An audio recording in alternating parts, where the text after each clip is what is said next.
We are in December, and it's been mentioned, obviously, Christmas season.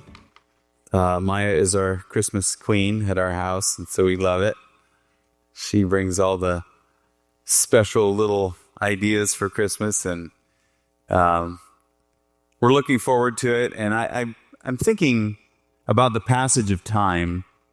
Obviously, I mean, we get to the end of the year, and we're going to go into a new year unless something drastic changes. And so it's a great time to stop and reflect. Think about it. Think about the passage of time. And I was thinking of a story that I had heard about a grandpa. He's holding his little granddaughter, and she just was sitting there on his lap, and she'd look at him, and she kind of kept touching his face, and she's looking at his face, and then she'd look at her own skin, and she'd feel her face, and she'd look at him again, and she said, "Grandpa, did God make you?" And he said, yes, he made me. And she's doing this again. She's feeling her face, and she said, Did God make me? And he said, yes, he did. And she said, he's getting a lot better at it.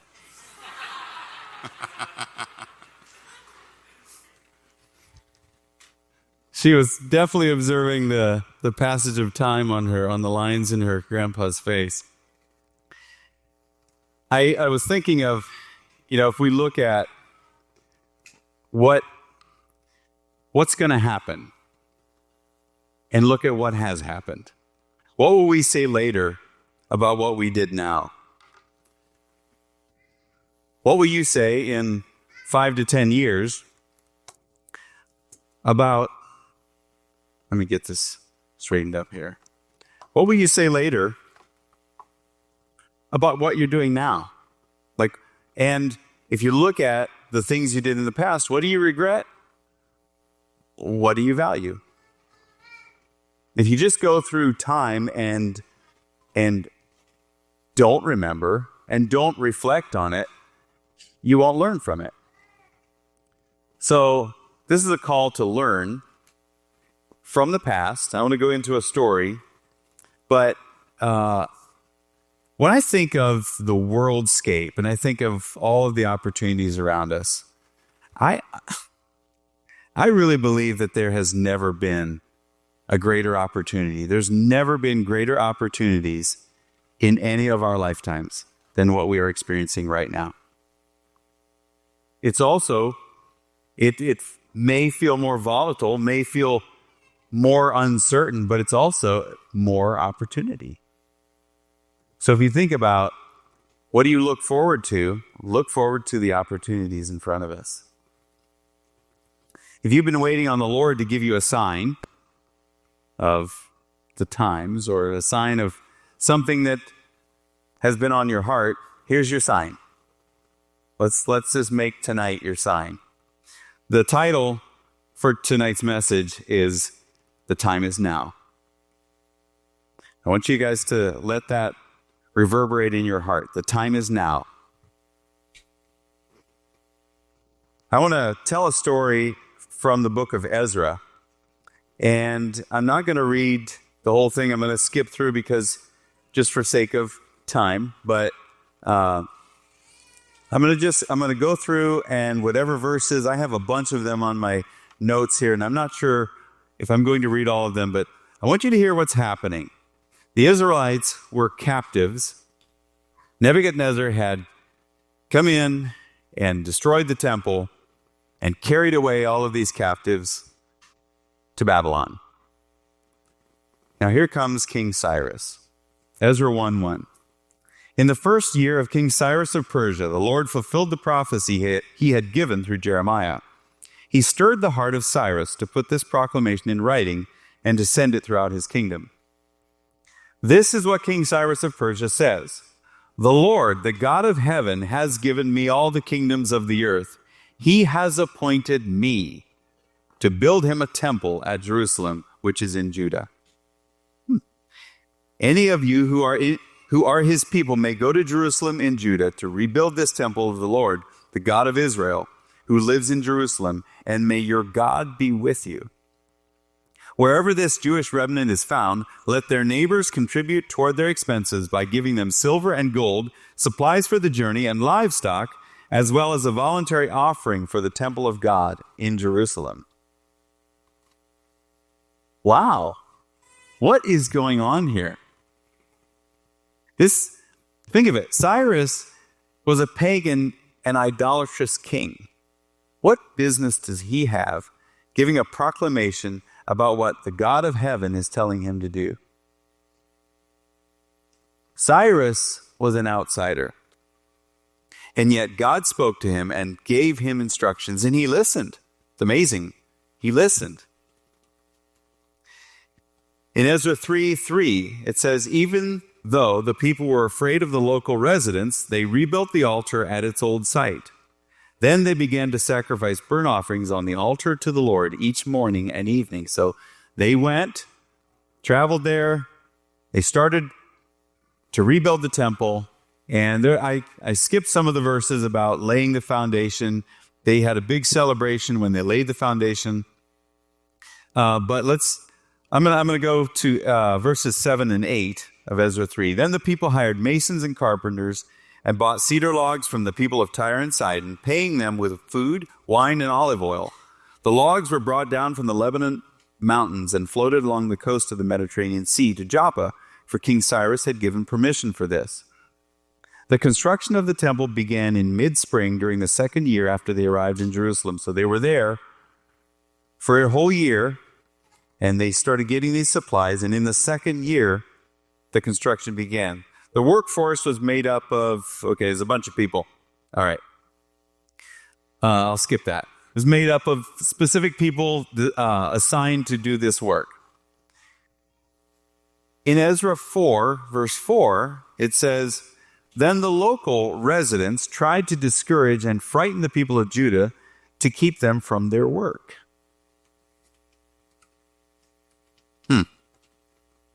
Interesting. What do the local residents care about what the Israelites do with the temple? Verse 5, they bribed agents to work against them and to frustrate their plans. This went on during the entire reign of King Cyrus of Persia and lasted until King Darius of Persia took the throne. Okay, that is a very long verse, because there was a couple other kings in the middle of that. Xerxes and Artaxerxes. This says, it lasted from Cyrus of Persia until King Darius took the throne. 16 years. Now, these people, the locals, hired lobbyist groups, can I say media propaganda, to frustrate the work of God, to lie about them, to try to stop them, to bring them fear, to get them to cower back and stop the construction. They even sent letters to government leaders. They got approval to forcefully stop the rebuilding of the temple during the reign of Artaxerxes. As a result, the work on the temple of God stopped during that whole time of 16 years. They laid the foundation, and they got nothing else done. Now, if you read this, I actually suggest you go through, just read Ezra and just get the whole picture. It's an amazing story. But it's also a sad story, because God had given a word through Cyrus, I want the temple rebuilt. How diligent was the opposition? It seemed like they cared a lot more than the Israelites whether the temple got built, because they actually were able to stop them. They were successful. How diligent are we? See, we've been given a mandate also to build. The Israelites abandoned the building of God's house, and they turned to building their own homes. And they built them nice. And there was no opposition for some reason. I wonder why. Why did the locals allow them to build their own homes and not to build the temple of God? The Israelites actually justified this. And they said that this must not be God's appointed time. That was what they said. This must not be God's appointed time for this because of the opposition.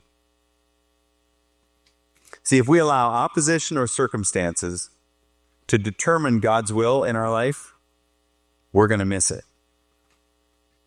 Do you think the devil might be able to bring some opposition? Maybe able to bring some circumstances? But too often we get the word and we allow the opposition to stop us.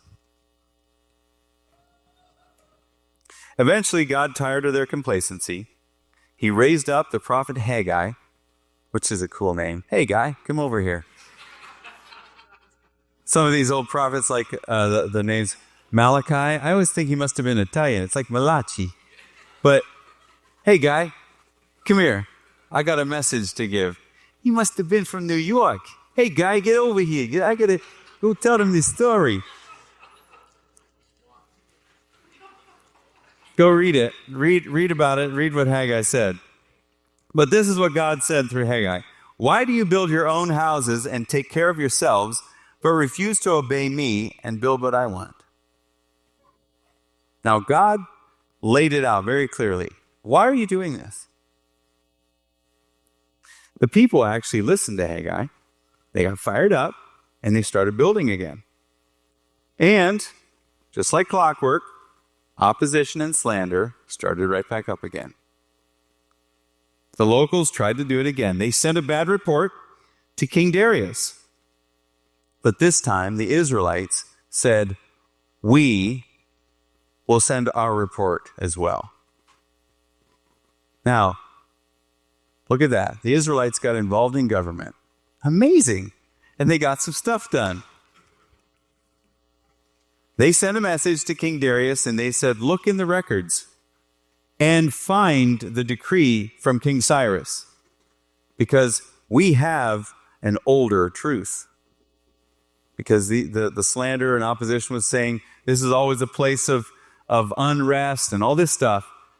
And so Darius said, let's look. So they looked through all the archives and they found, in the one fortress, they found a scroll. And the scroll had the decree from Cyrus.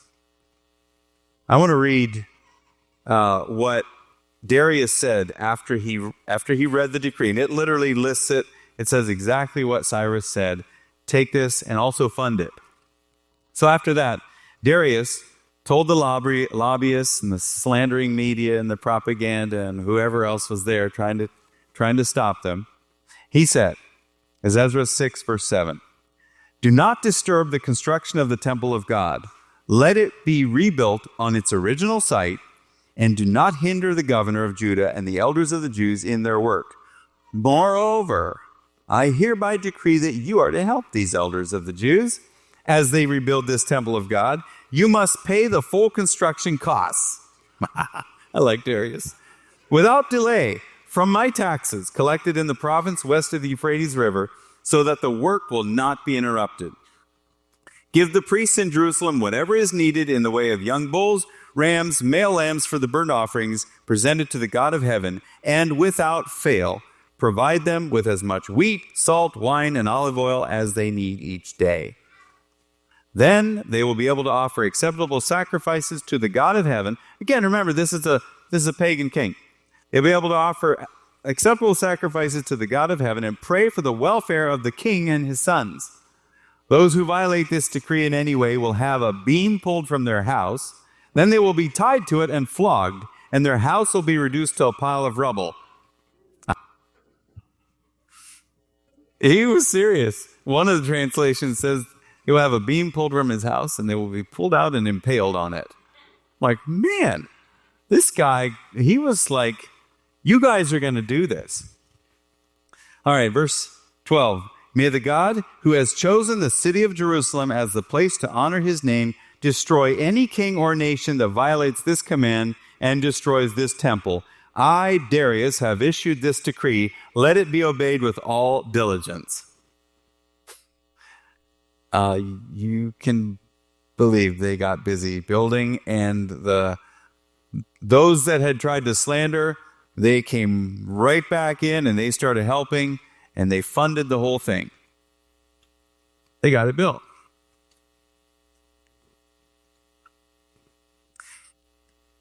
The Lord has already given me a word for 2025. I like, again, the whole thing, passage of time, New Year's, here we go. And I was kind of expecting something maybe toward the end of the month, get into January, and I'm saying, all right, Lord, 2025, what is it? He's given me the word, at least for me. That word is excellence. Excellence. Let everything be done with excellence. So evaluate your life. Every area of your life. Is it excellent? Are there areas that you just sort of let it slide? This is your year. This is the time. 2025 is a year of excellence. We do it right. We finish the work. We do the work. We go after it. We don't let another year go by. Whenever I hear the word excellence or excellent, I think of one specific man in the Bible, and I would say this guy is probably my favorite. I have a lot of favorites, but this is Daniel. I mean, what an amazing guy. He served under 5 pagan kings with honor, with excellence. He brought the Spirit of God into a pagan land. He did not compromise, ever. Daniel was amazing. Actually, Daniel 6 verse 3 describes him. It says, then this Daniel distinguished himself above the governors and satraps because an excellent spirit was in him. And the king gave thought to setting him over the whole realm. Must have been a pretty excellent guy. He was visible. It was obvious. Everything he did was with excellence.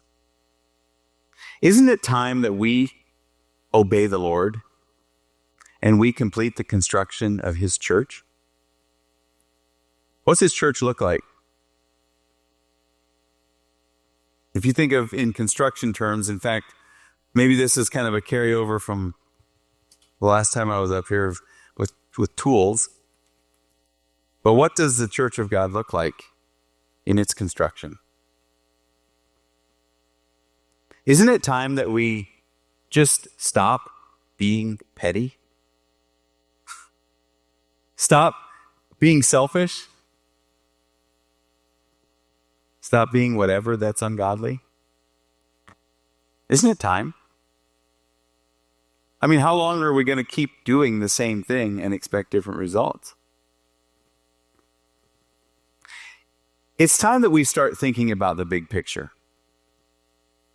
And I'm sure there are times we think about the big picture, but it needs to be dominant in our lives.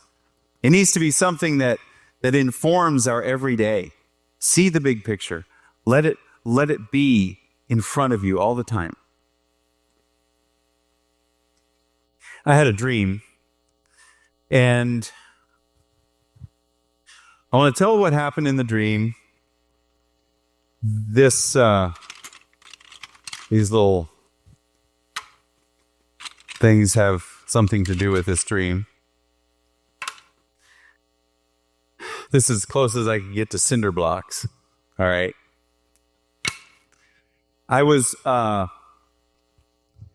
I came into this dream walking on a block wall. And typically, I don't know how you guys dream or how you experience things like that, but when I come into a dream that the Lord is showing me something, it feels differently than just another dream.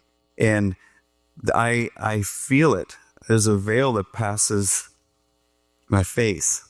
So I came into this dream, make sure I don't stumble on something here, and I was aware. I'm standing on a block wall, and I used to do construction, and so it didn't feel scary or unnatural.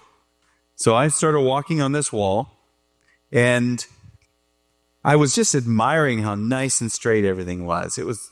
Must have been Amish guys that did it, because it was like, everything was perfect. They had pointed all the joints. I don't know if you guys know what that is, but the masons had made the little, done all the work to tidy everything up. There was no slag on the side. The footer was all cleaned up. It was just a really nice block wall and cleaned up.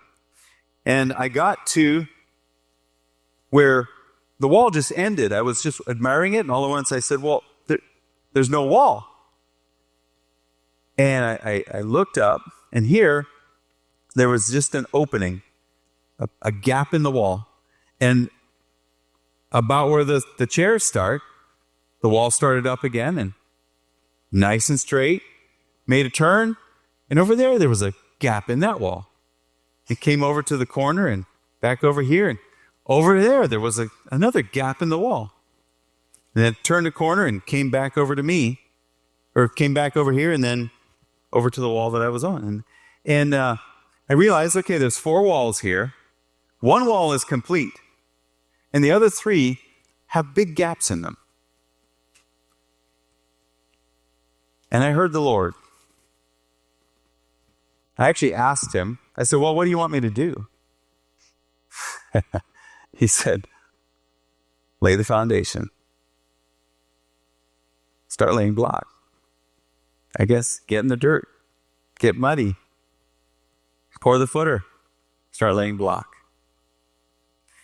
I have meditated about that dream quite a bit. That was several years ago that I had that dream. And I kept thinking about, what are those gaps? What are those gaps? And the Lord has shown me a few things. I don't want to get into what each one of those gaps are, because then we'll start to just evaluate those specific things. Let the Lord show you what those are. But I want to tell you what this wall is in the church. This is the construction of the church. Actually, the Lord told me, he said, finish the foundation so that I can build what I started.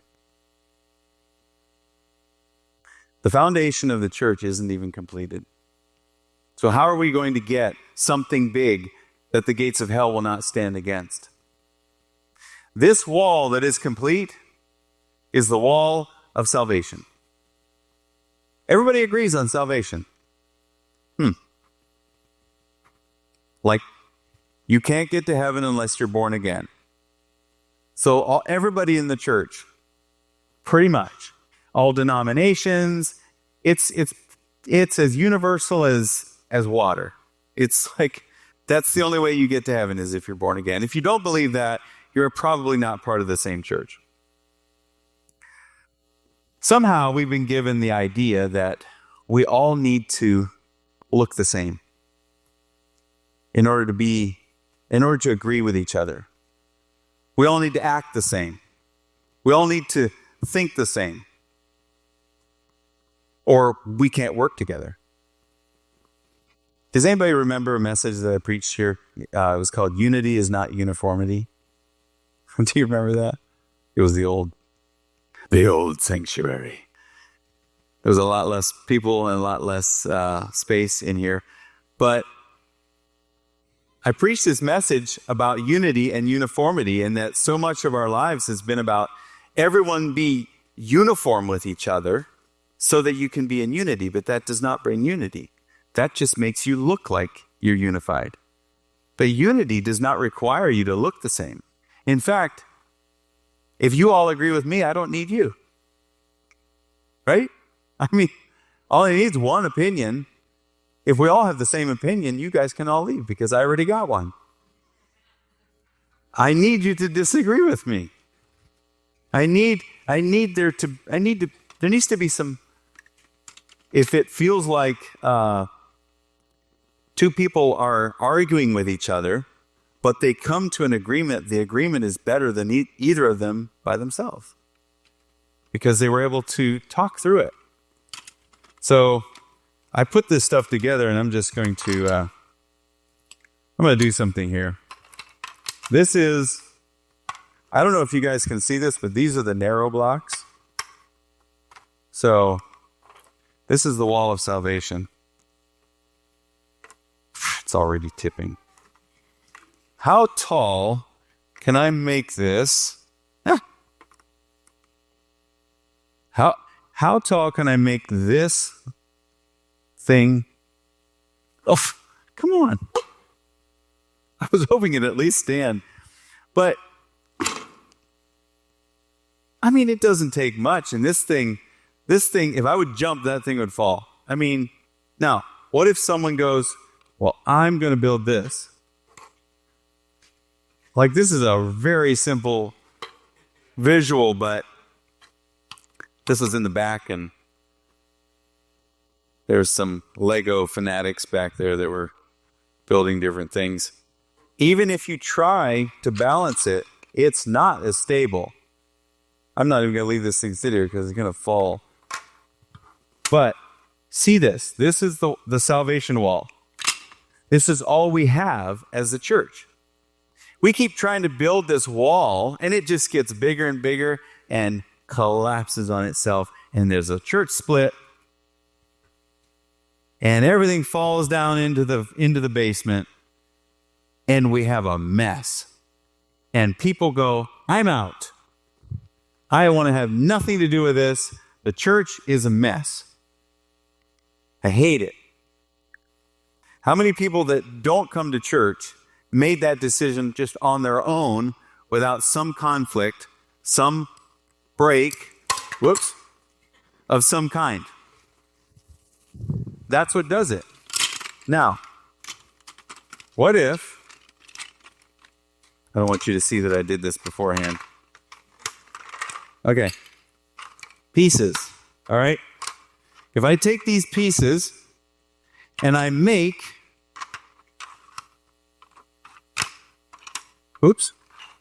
get your act together here, man.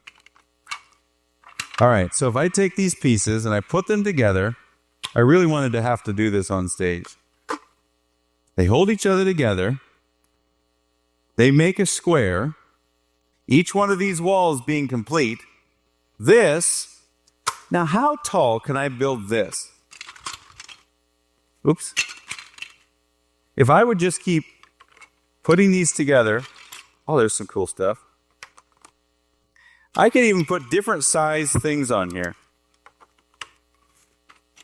In fact, I can use the narrow wall and build as long as what I put joins up with that. And here's some little guys like that. Look at this. Even if they're a different size, I can cap it with something that joins them together with a foundation that has all four walls complete. That thing won't stop. You could start it on the floor down there and keep building it. If I would have a bunch of bins here, we could build this thing really high. And that's only, a 5-inch little Lego thing. What if you have a foundation? What if we'd have all four walls? I'll just leave that there. All four walls complete.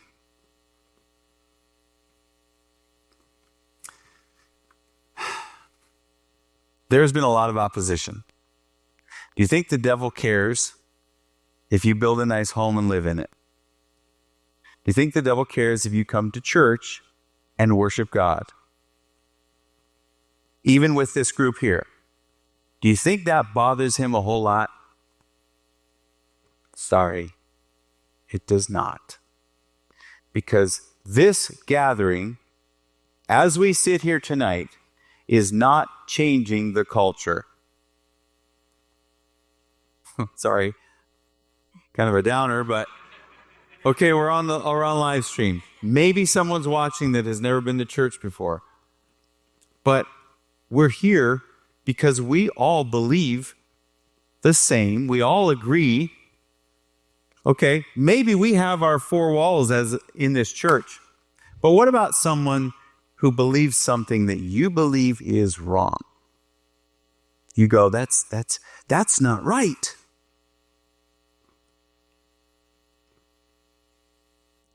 If the church would work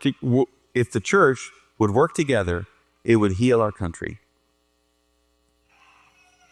If we would be willing to work together with people that we disagree with, it would heal the world. And that's what we're called to do. I'm going to prove it to you. Next time you find something that you disagree with someone on, I want you to think about this. Can you join them, even if their way of doing it is different than you? What if you say, I believe in healing. I believe in healing. This is, okay, maybe that's one of the, that's you go, I got that gap filled.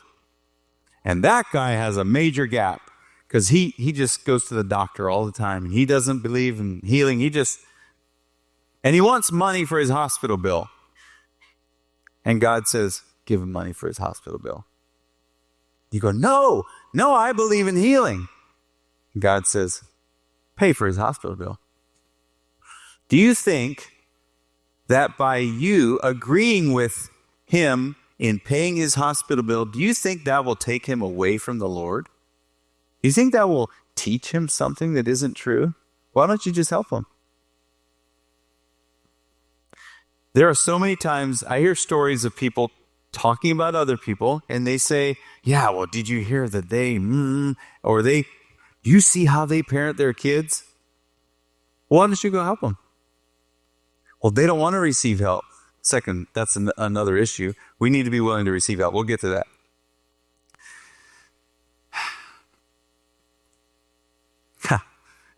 Don't try to convince people that you're right. I have that right on the bottom of my notes here. Why do you have to convince people that you're right?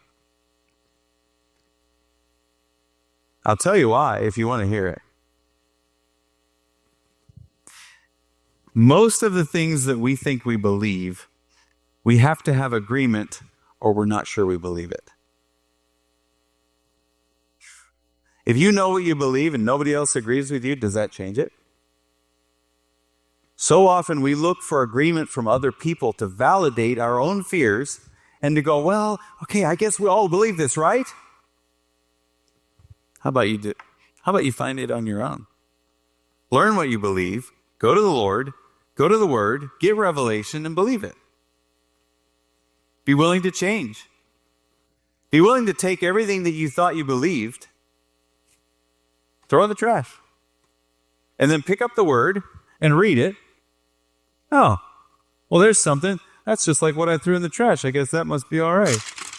I guess that part of it is still true. Maybe you don't have to throw it in the trash. Just set it down and pick it back up. If you go to the Word as your basis and you get revelation from the Lord, you will find your beliefs. The Lord does not worry about what he believes. He knows. So if you go to him, you will get revelation. Ephesians 4. I'm going to read verses 2 and 3 to start with. Always be humble and gentle. Be patient with each other, making allowance for each other's faults because of your love. Make every effort to keep yourselves united in the Spirit, binding yourselves together with peace. And in the New King James, it says, the unity of the Spirit in the bond of peace, which I really like that as well. Get down in the dirt with each other. Get down in the dirt with someone you disagree with. We need to restart the work of building God's glorious church. This is enough. We've messed around enough. This is not okay that there's gaps in the wall. That we're not willing to join up with the people on the other side of that wall because they dress different. Come on. Because they think something different than you. Ephesians 4, verse 4. I'm going to read a few more verses here in this. Just listen. For there is one body and one Spirit, just as you have been called to one glorious hope for the future. There is one Lord, one faith, one baptism. All right, there's a conflict. Maybe I shouldn't say it. One baptism. You know what we did last summer? You know what we do up here multiple times? We baptize people that have already been baptized. People that would stand on the one baptism only, you should only ever get baptized once, would say, heresy, I'm out. I want nothing to do with this place, because those people have been baptized more than once. It's in the Word. It says one baptism. Is that really worth fighting over? Is it worth really trying to say that's the only way that can be interpreted? Does it matter? Why don't you just keep baptizing until it takes? That's another philosophy. How about the two people, the one baptism only guy and the keep baptizing until it takes guy, get down in the dirt and start laying block together? Come on. The devil is laughing at us because all he has to do is get you fired up about something like that and get you willing to say, I'm out, and walk the other way, and you dismiss your brothers and your sisters. Verse 6, and one God and one Father who is over all and in all and living through all. However, he has given each one of us a special gift through the generosity of Christ. Now, I want to make this note here. He's given each one, so you're not exempt. You have a gift God has given to you. Okay? Don't go, JB, he's like, way over gifted and I got none. That's the devil trying to convince you of something. It's not true. Every one of us. It says each one. Now, I'm going to skip down. Verse 11. Now these are the gifts Christ gave to the church. The apostles, the prophets, the evangelists, the pastors, the teachers.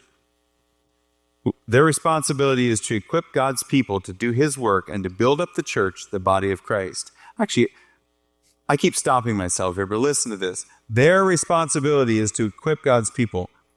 So you look at it, you go, it's someone else's responsibility. No, you've been given a gift. You're part of the list.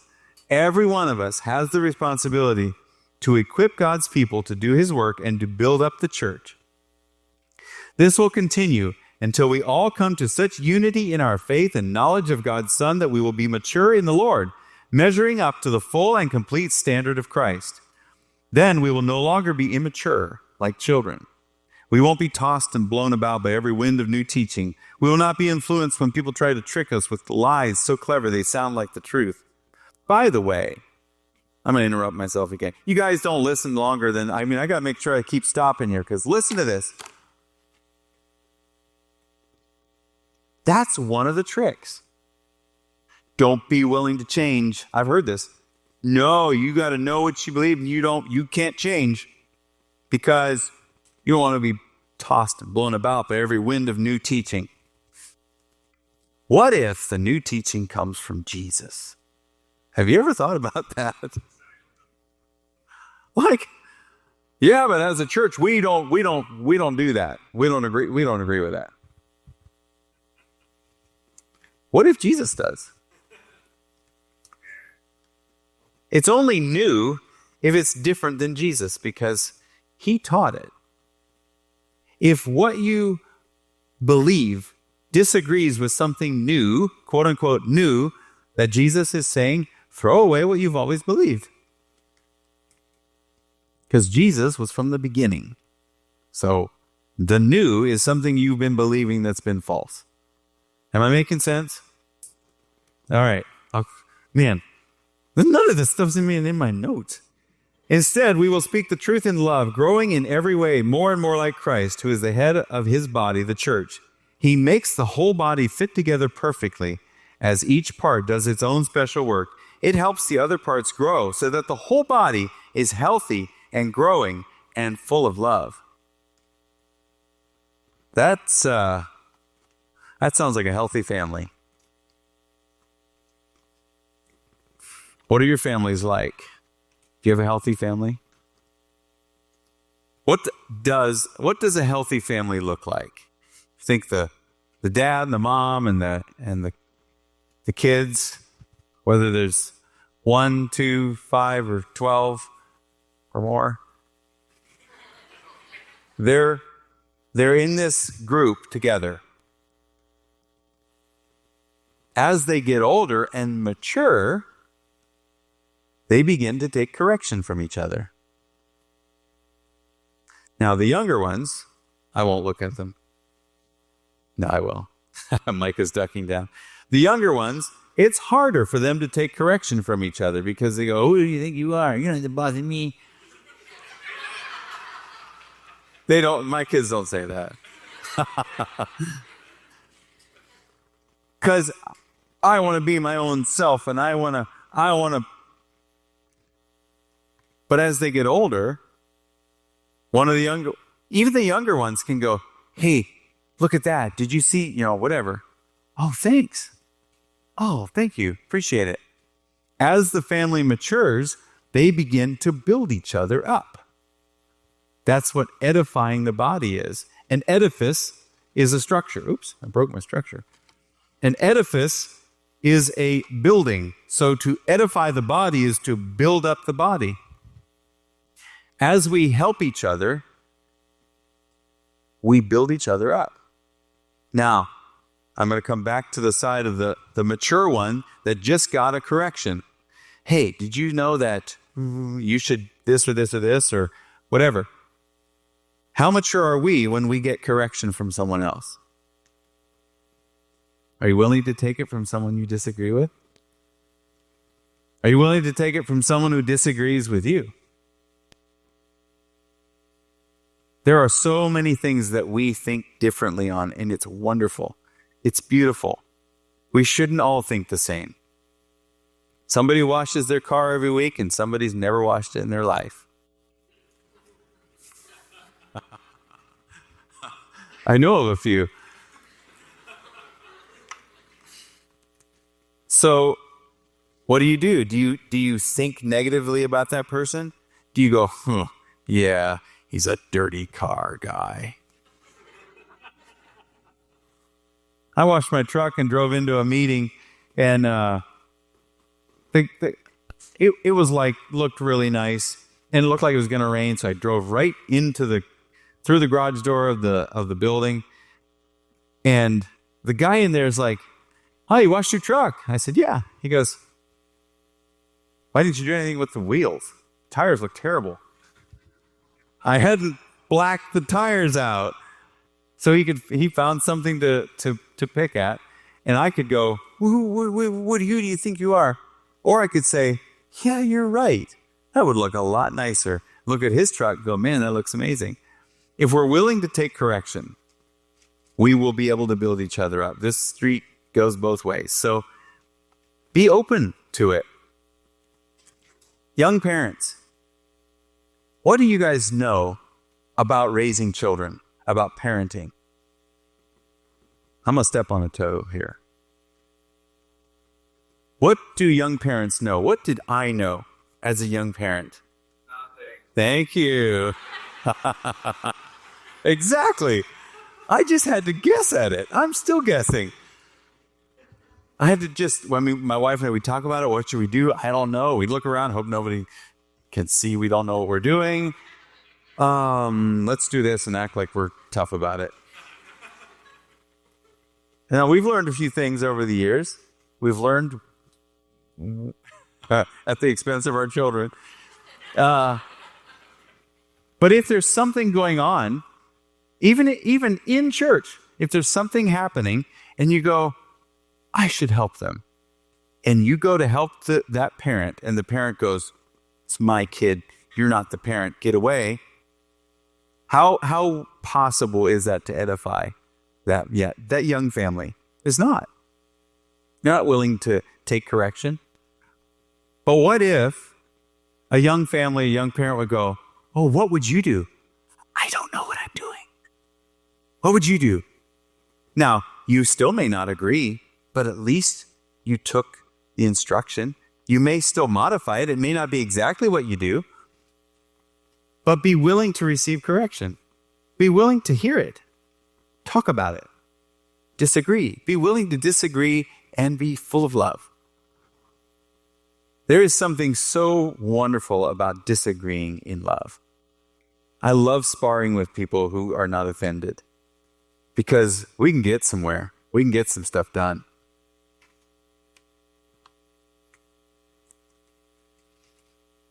The challenge tonight is to build the church, and we are the church. Build each other.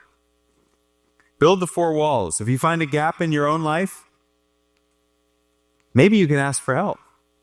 Do you ever think about that? Maybe you don't even need to be given help. Maybe you can go, hey, I still don't understand about this thing. I can start naming some things that are more controversial in the bigger church, let's say, the global church. They're controversial because people have not been willing to work together and still disagree on them. There are complete divides that they've not been willing to join. And there are people that we've not been willing to join with. What if there's there's a friend of mine that really is fixated on Calvinism right now. So it's very difficult for a Calvinist person and a non-Calvinist person to have a discussion about a specific topic and still go out to eat together and not be mad. They're not going to agree with each other. So the non-Calvinist person says, so why would you even pray for that person if that person's already condemned to hell? And the Calvinist guy says, because I love him. No, you don't. Now, are these scenarios that happen? Of course. Do they need to? Absolutely not. We should be willing to link arms with a person that fully disagrees on almost everything and go and love people. Build each other up. This is not just here in this building tonight. I'm saying go build each other up. Build other people from other churches. Find people you disagree with and encourage them. Don't try to change them. Love them. You're not going to lose. You're not going to lose out by loving them. Trust me, the Lord's a lot bigger than the results of this. We think, the Lord needs me to protect his great honor and the fact that I understand his word the most. We think we need to stand for that because, I have the best revelation. Everybody thinks they have the best revelation. If not, they'd change it. So, I'm going to leave you with this. Be healthy. Read these verses again. Go back through this. Let the Lord instruct you through Ephesians 4. Go read the whole thing. Read it slowly and think of your brothers and sisters who may look completely different. Your Amish brothers and sisters. Your Catholic brothers and sisters. How far can I go? Come on. Look for people that you disagree with and love them, encourage them. Let the Lord reveal to you the things that he wants you to do. Because when the Lord gives you a word, an action, he says, here's my word. The time is now. It's not later. The time is now. Let's pray. Lord, thank you so much for your word and the revelation that you bring. And thank you for the visuals that you give us. Thank you for the dream, showing the block wall, showing the foundation of your church. Thank you for the mandate to build the church. to encourage and strengthen, to create a true edifice of strength, of love. Lord, I ask right now that this building of your church would be happening not just in our fellowship here, but in churches all around the world. Churches joining together to bring the message of the gospel, to bring the truth that you want to live inside of us. You want to redeem us and redeem the world through us. Lord, I pray that you would give each one here tonight and each one that would be listening to this online, give them a word, give them instruction, and remind them that the time is now. We pray this in the name and in the authority and in the love of Jesus. Amen.